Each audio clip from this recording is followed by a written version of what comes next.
言者，六合引之为骨。实者，八荒允郁而鸣。贵章，鸣仍不益其辉。蝗从，破而不益其坚。苍璧，屈之常照天理。金玉，礼于天地四方。Rock, the backbone of earth. 言者，六合引之为骨。If we compare the translation between the lines, we can see direct translation for rock and bone respectively, which is yan and gu. There is a contextual translation for us to take a look at. 六合 is another way of saying the four direction of the earth. Earth is a giant circle. You're standing at the center. Anywhere you look towards, that is the radius, and 六合 is the diameter. It is also a term that describes the relationship between zodiac branches in feng shui. Think of them like horoscope compatibility. So, you got Cancer and Leos, they are not compatible. Same thing in Chinese zodiac.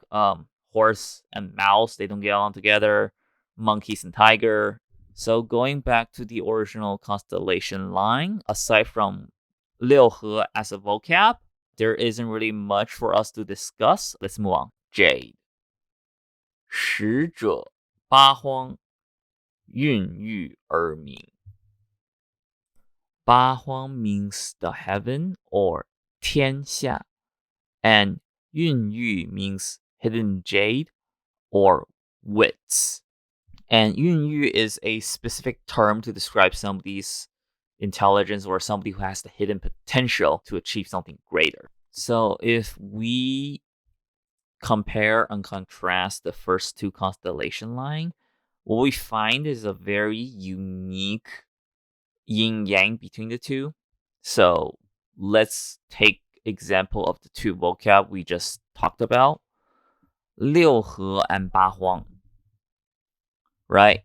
六合 is the relationship of the earth, zodiac branches. In a way, you can manifest them in a physical attribute. Compass direction, the clock system, somebody's age. These things you can still trace to a specific point in reality.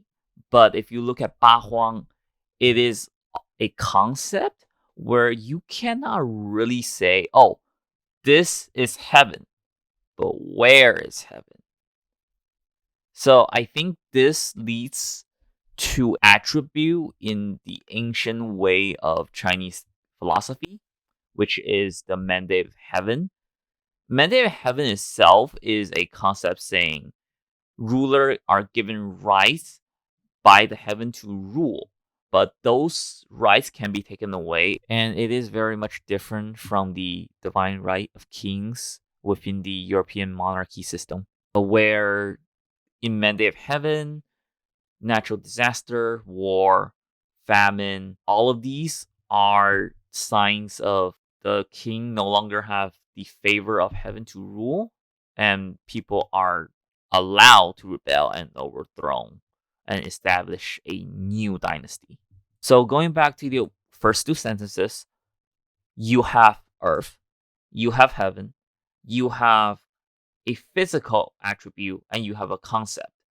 So this will establish a universe within itself. So putting these two constellation lines together, it paints a really good picture on the overall theme for Zhengli himself. The rock is involved at leading and making connection all across the earth as its backbone. The stone protects humanity from danger, from calamity, from unrest. All right, so for the next section, we're going to talk about the three constellations altogether because it makes more sense that way. So you have jade, shimmering through darkness, topaz, unbreakable and fearless, lastly, herald of the order.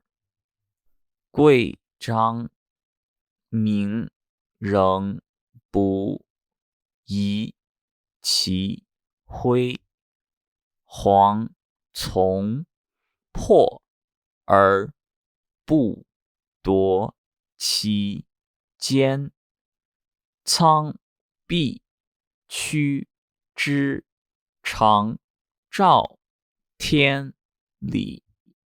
贵章 is a jade cup that is typically used in ancient ritual. As a side note, this is pronounced as 贵章, not 贵中. And there is a second definition to 贵章.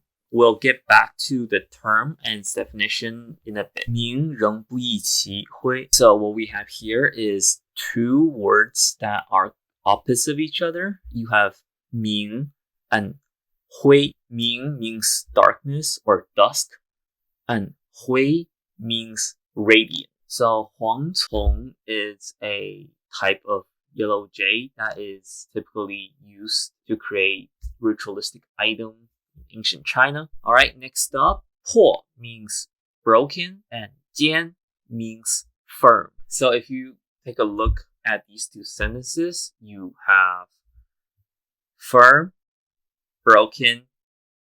So how does the writer contrast these four vocab out? They utilize two verbs, yi and duo. Yi means to move, and duo means to take. And when you put word bu in front of those two verbs, it becomes not move, not taken.